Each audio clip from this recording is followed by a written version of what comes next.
Welcome to Simply Why, a podcast about money and purpose, where we pull back the curtain on running a financial advisory business focused on providing intentional advice to couples and families. I'm Dennis Morton.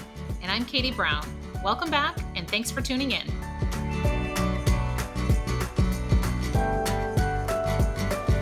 Welcome back to the podcast. Katie, how are you doing? I'm doing fantastic. I'm excited to be back here. We've been talking about this for a while and love to jump back in. I know, and we're celebrating our 5-year anniversary, so it's been a great time in the last week just to do some reflecting, think about where we've been, where we're going.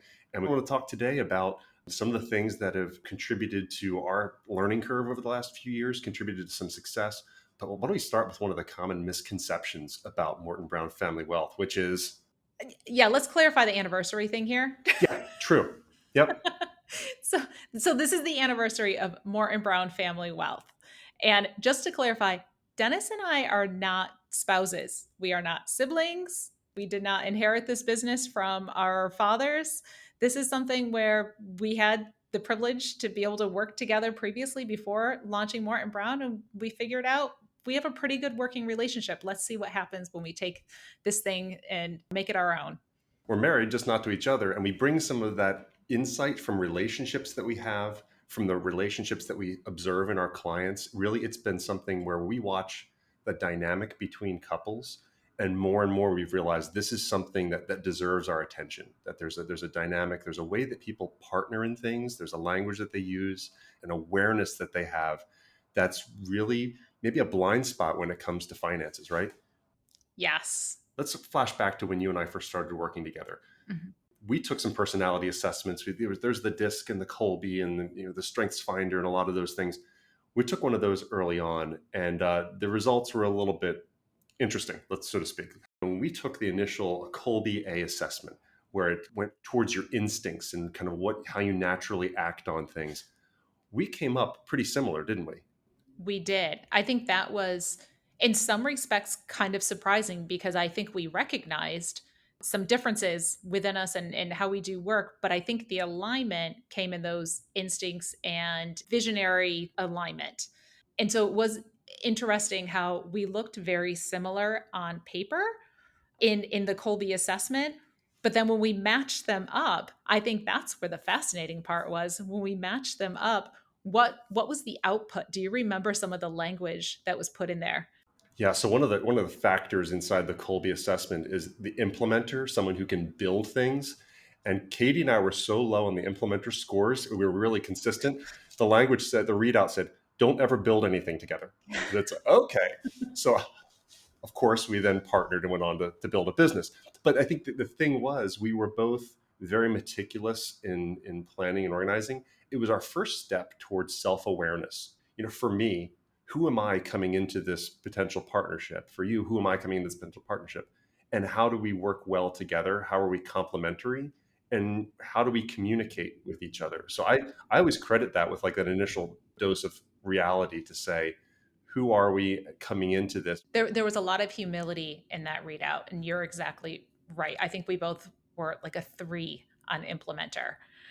And a lot of our personality was to put the processes together, was to figure out the vision, the longer term vision, but then to put the pieces in place. That's where we struggled a little bit.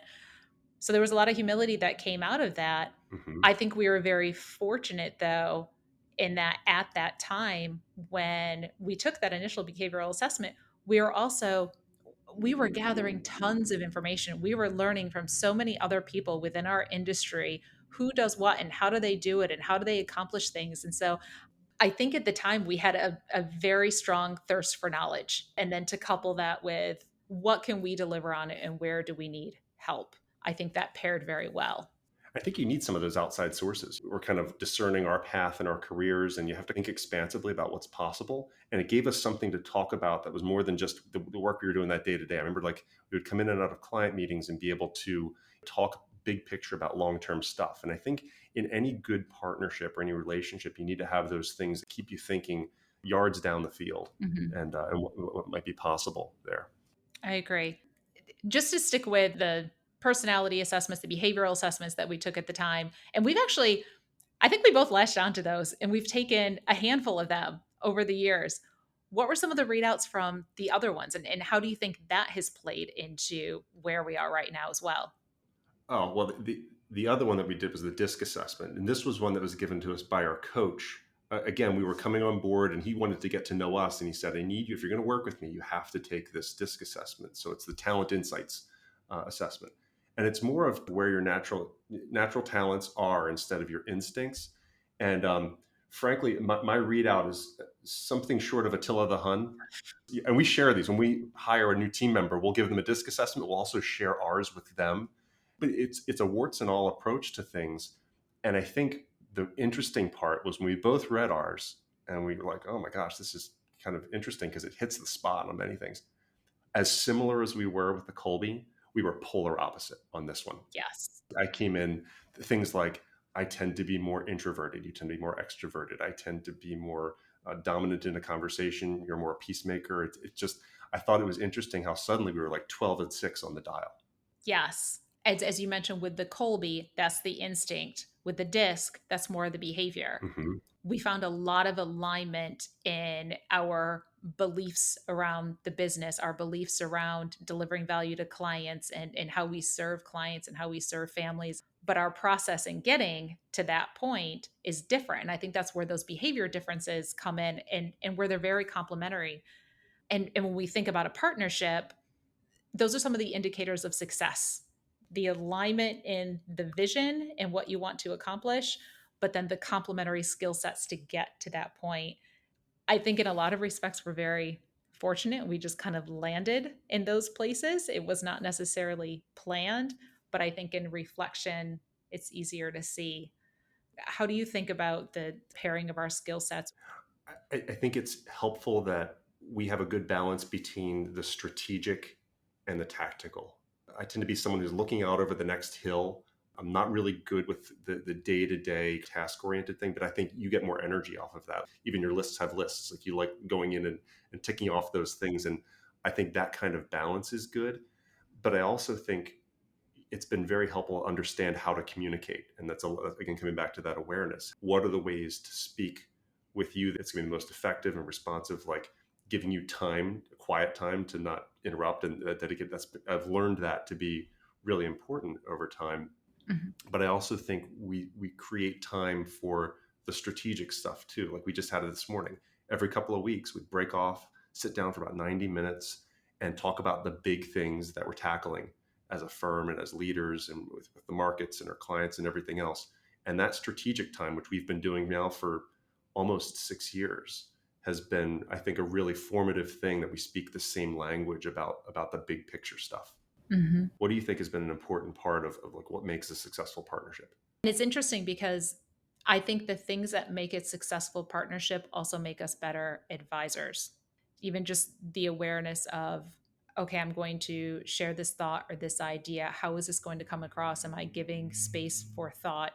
Just that open communication, both with one another, but then also pulling in the team. In my mind, the communication and then by extension, trust is probably one of the largest factors of success in, once again, both a partnership, but then also bringing that to the client relationship.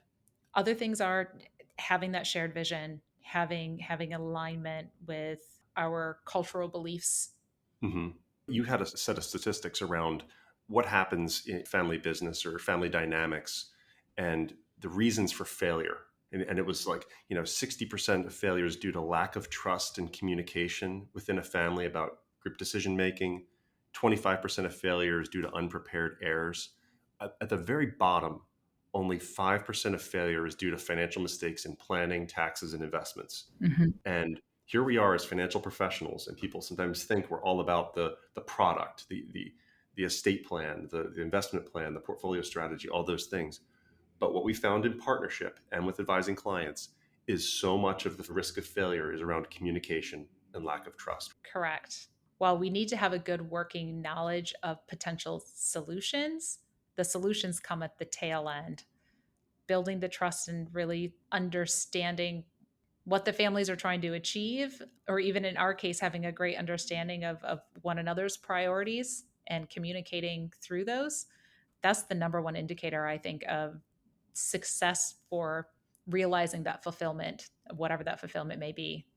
Yeah.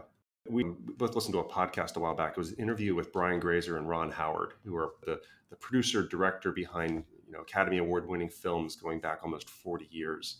It was on Patrick O'Shaughnessy's podcast, and they shared some stories about how they initially developed trust. How do you think trust has evolved as a business partnership over the years? What are some hallmarks of that? For us, honestly, probably one of the biggest areas of trust has been getting to a point of alignment in our big goals, Hmm. our big, hairy, audacious goals of what are we really trying to achieve, and giving each other space to share what the important things are for us individually, for our families, that would make this whole journey worthwhile. I agree.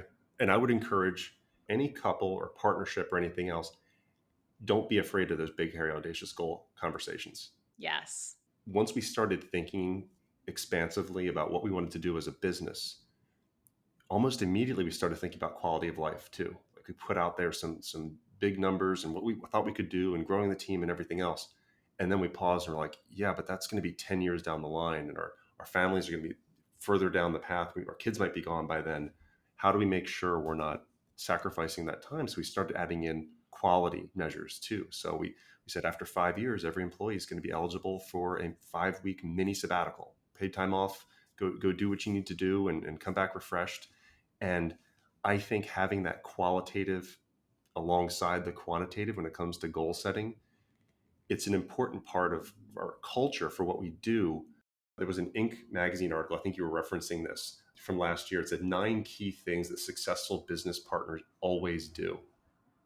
And I thought it was fascinating. Number one was have a successful history together before founding a company. And I think that's an interesting part of our history is that we worked at the same firm for about 7 or 8 years before we actually worked closely together on clients. Hmm. And so I think you have to kind of observe, okay, Katie does her thing over there. She does it well. Dennis does his thing over here. And then we had an appreciation before we had to start making some of those big decisions. And I think a lot of times you kind of rush into these things or maybe it makes financial sense. Maybe it makes tactical sense, but the vision has to congeal as you're going along. Right. I think working sort of independently under the same firm, but then eventually working more intentionally together toward goals was extremely instrumental in the success of launching the firm here, launching Morton Brown and going forward. But I will say that I recognize that more in reflection, not in the moment. Mhm. I think in the moment, it's really hard to figure that stuff out. With any big decision, this applies whether you're retiring or changing jobs or going through any major transition, there's what you're leaving behind and what you're going towards. You have to develop those senses at the same time. It's really easy to say, all right, well, it's not this, but what is the thing that you're going to?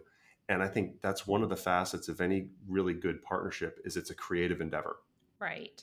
I would agree. We talk about trust building. I think trust sometimes is a leap of faith. I think the validation sometimes is really important just to validate that trust over time. There was a moment going back 3 years that I think was a really important kind of trust moment for us when you think about like critical decisions and challenges that you face. After the pandemic happened, so by April of 2020, the stock market was down 37, 40%, something like that. And a lot of uncertainty, things were shutting down. And suddenly these government programs started rolling out, things like the PPP program. And you look at, okay, there are resources available to us. Do we need them? Maybe. And I remember you and I having the conversation about should we apply for a PPP loan? We don't know what the future holds. And I think our framework around it was yes, we should do it because if, God forbid, something happens down the line and we need to have tough conversations with our team, can we answer the question, did you do everything in your power to try and stack the deck in your favor and do what you could when it was available? So we took the loan, and then a few months go by, and things start to improve in the markets, and we get back to more normalized operations, certainly than a lot of other service industries were in at that time. And by September, it was starting to be a lot of questions about the loan forgiveness and what the process was going to be. And I think we were both getting a little bit frustrated with just we don't need this. We end up needing the money for anything. We could apply for forgiveness and have it just go onto our books. And I remember walking into your office one day and saying, forget it. Let's just send the money back with interest and move on with our lives. And you didn't bat an eye and said, yep, that's what we're going to do. I think the next day we sent back the check. And coming back to those instincts, the things that where we were very much aligned on that initial personality assessment, our instincts were so aligned that we could make the big decisions, have no conscience about it, and just move on and do good things. And I don't think it's a coincidence that we kind of hit on a nice growth trend after that, because we just weren't distracted with all those outside things. So I thought that was a really important kind of validation of the trust that we could make big decisions together and it would work out well. I agree. I think it was. And I think that we did have a lot of alignment, both in the rationale, the reasoning for applying for the PPP in the first place. And it very much came down to it's not just our personal livelihoods, our personal families, it's that of our employees too. And for those of you listening that don't know, the way a firm like ours is typically structured is that a lot of our revenue is tied directly to market performance. And so when you see significant reductions in market performance, I don't want to say alarm bells because I think very rarely we have alarm bells go off in our firm. And I'm very proud of that. I think we typically keep a pretty calm environment. But you do start to question, we had never gone through a pandemic before. We'd never seen an economic shutdown. We didn't know how far or deep that was going to go. So I think that we took that loan for all the right reasons, but then we were also very aligned in the way that we think about our potential for success, and also the way that we think about the true intention of those dollars. I think there are any number of reasons to apply for the loan, to keep the loan, to request forgiveness for the loan, and I think there are any number of reasons to be very comfortable and confident with securing that money for you and your business. So this is not a reflection of what I think about anybody else and what they did with the PPP funding, but for us, I think we both looked up and said, we are on solid footing. We don't need this. And in a lot of respects, in our mind, those dollars are not intended for us. But I also think it was a good test of our trust for one another. And I think that's good for any partnership because that helps to bring future clarity to other things that might pop up. Hmm. Kind of another extension example of that is all of the ERTC funding that came out. And we had a short conversation with our accountant when he said, all right, you might want to apply for this. There might be some funding out there. And both of us very quickly said, nope, we're good. That's fine. We feel very comfortable in the financial stability of our firm as it is, and we don't need to apply for that. I agree with you. There's a muscle building that happens with challenging conversations. We see that in other relationships as well, in our client relationships. Is the longer things go untalked about, you're not building that muscle to have those critical conversations when the time comes. Along those lines, for you, what are the most challenging conversations to have in a partnership, or what's the most challenging topic? I think any type of topic that gets at how is this going to personally affect the individual livelihood or family of the other across the table, Mm, whether it comes down to the division of labor and where that might bleed over, or to how we are distributing profits or spending our money or reinvesting. Once again, like our clients, you're going to have those base expenses and everything else, but then there's usually a pool where you are very intentional about, okay, what do we want to support? What do we want to reinvest in? What do we want distributed out in some form or fashion? Once you kind of make that leap into what does that mean for one another, I think that can get more sensitive.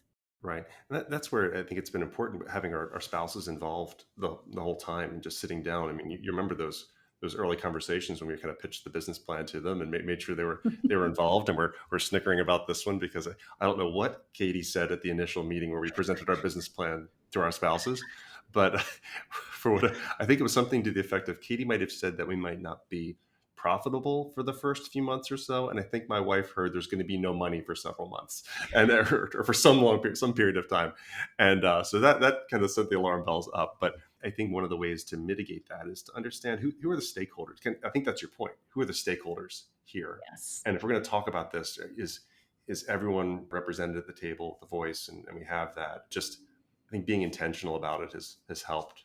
I think the most challenging conversation for me is sometimes around motivations. You and I grew up differently in the business. I've had to strip away the commission based and salesy training that I had to migrate to where we are now, which is kind of an advisory capacity.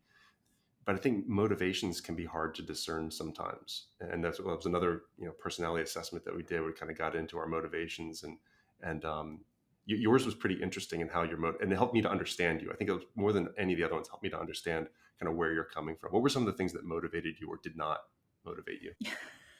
It's so funny because I did recently look at this. So we did this Reese motivation profile a handful of years ago. I don't know exactly when. It looks at like 16 different areas of motivation. And then you take that and it asks your top life questions. Oh yes. So Dennis, it cracks me up because your your second life question makes all the sense in the world to me. Your second question is, what is my vision for the future? Oh yeah, big picture. And that is a huge strength that you bring to this partnership is looking out and helping to create that vision for the future and that strategy and it's exciting. Your first question was, do you remember what it was? Go ahead, you can share. Okay. Can I skip this meal? Uh-huh. Like, okay, I'm on a roll here. I don't think I really need to eat. Can I just skip this? Yeah, That yeah, cracks me which up. is so true. I'll get to 2 o'clock in the afternoon and be like, you know what? I haven't eaten anything yet today. That's kind of wild. Yeah. Yeah. I don't know if that's an army thing or what, but yeah, it was like, can I skip a meal? And another one that kind of is in contrast to get to your top one. Was your number two was how can I be friends with this person? So I think one of the assessments said strangers are friends that Katie hasn't met yet. So it's like how can I be friends with someone? One of mine was when can I be by myself? Yeah. So there's a reason why my office is all the way in the back and Katie's is up where everyone else is. So it just there's just inclinations, and I think what it tells us is that we're coming to this from a couple different places. There's a strength in motivation, but that understanding has helped me to get you better, at least a little bit. And your number one was, do you remember what your number one was? Yeah. Yeah. Actually, I looked at that same time I looked at yours. So when can I work out? Like I need that physical outlet. I do. I get very antsy and I love our standing desks. Hmm. I think they're awesome. And even just being on third floor and just walking the stairs or heading outside for a short walk at lunchtime. My husband knows, Deke knows. If I'm frustrated about something, sometimes he just has to pause for a minute, be like, Katie, go for a run, and then we'll come back and talk. Hmm. Hmm. Meanwhile, my strategy is to be hangry. Skipping. We're both staying lean and mean in very different ways. So Going back to some of our natural tendencies or inclinations and behaviors and everything else, what are things from like your upbringing do you think that brings passion to the work that you do now? I've always had a strong sense of righting a wrong, Mm. seeing something that needs to be fixed, not fixed with your hands because I have no mechanical inclination. As we know, don't ever build anything, but situations that need to be fixed. And when I came into the financial industry, I thought I would be solving things for my clients. And then the more I got visibility on how the industry worked, I realized that I'm really trying to do my part to fix the industry, that it wasn't always about the clients. And that's where I've used this term zeal of a convert. That's where suddenly I caught fire and really started immersing myself in how to run a good business and how to be a good advisor because I saw how much the industry was not aligned toward our clients and was sometimes in some cases harming. And I wanted to fix it. And I think like you and I found a sympathetic ear as you and I talked more and more about that potential. And I think I can follow that thread through my life. And I'm proud of that. Our firm is designed in that way. And there's a little bit of a rebellious streak to it. And I like that. Yeah. And that makes a lot of sense, I think, from the assessments. That the way that I read some of yours is the desire to be a leader, be a visionary, but also have I don't know what the right word here is. It's not vengeance, although but sorry. Oh boy. Here comes Attila the Hun again. So No, but to be bold and be like, there's a better way to do things and there's a better way to serve people and not that we have all the right answers, but to raise that bar and that expectation for what clients expect of their advisors. interesting. Interesting. What about you? What's a thread that you can follow from upbringing to now that would give you an indication that you would be successful at this?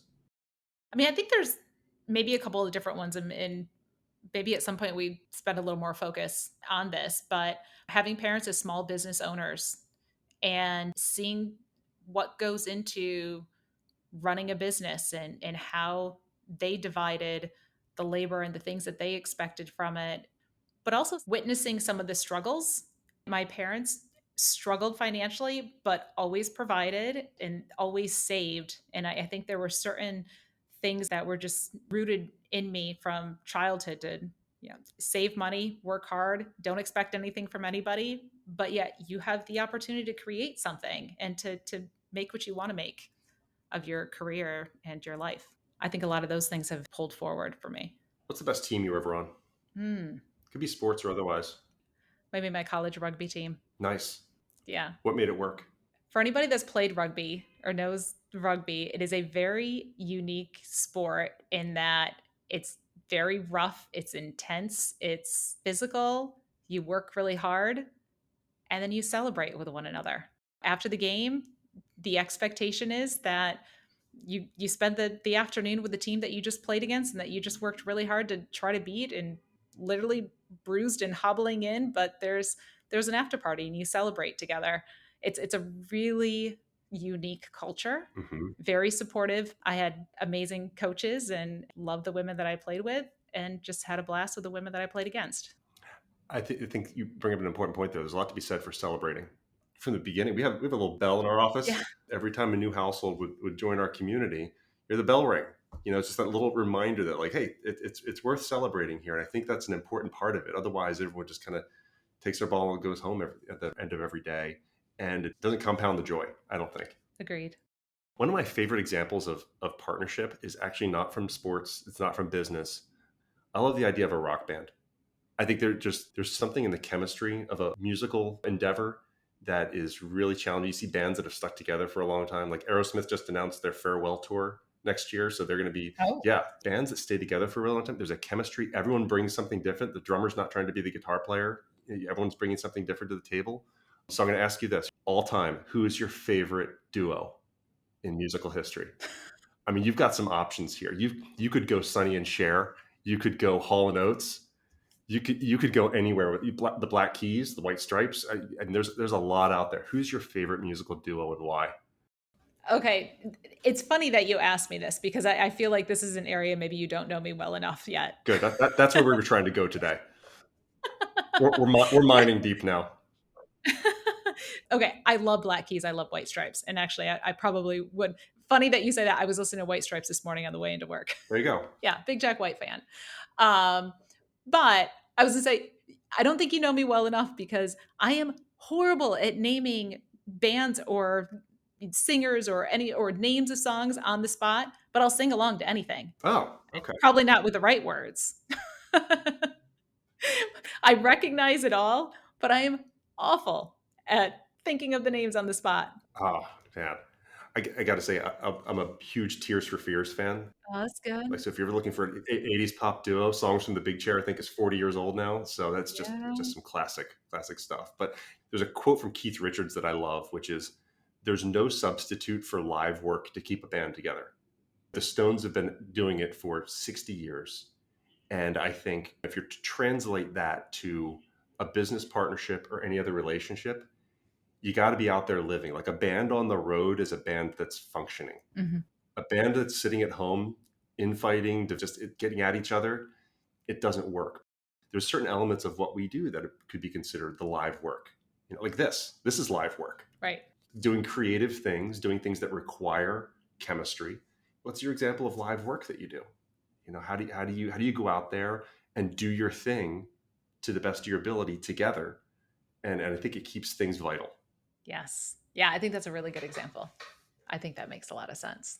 So a lot of these conversations that we have are striking the balance between financial advisors and advisor owners. There's just a different side of the brain that's worked when you're both an entrepreneur running a business, making important strategic decisions, and turning around and being a client-facing advisor, helping families, couples, spouses to navigate their financial plans. So what we're hoping to do is kind of pull back the curtain on the way that we lead and run a business and how it translates into us being effective advisors and just hopefully good observers of the situations that we see in the work that we do. Thanks for tuning in to this episode of Simply Why, a podcast about money and purpose. We hope you enjoyed getting to know us, how we approach leading a financial advisory practice, and the work we do every day to help families and couples make important financial decisions. Morton Brown Family Wealth is an SEC-registered investment advisor. This podcast is designed for educational and informational purposes and not intended as investment advice. More information can be found at www.mortonbrownfw.com.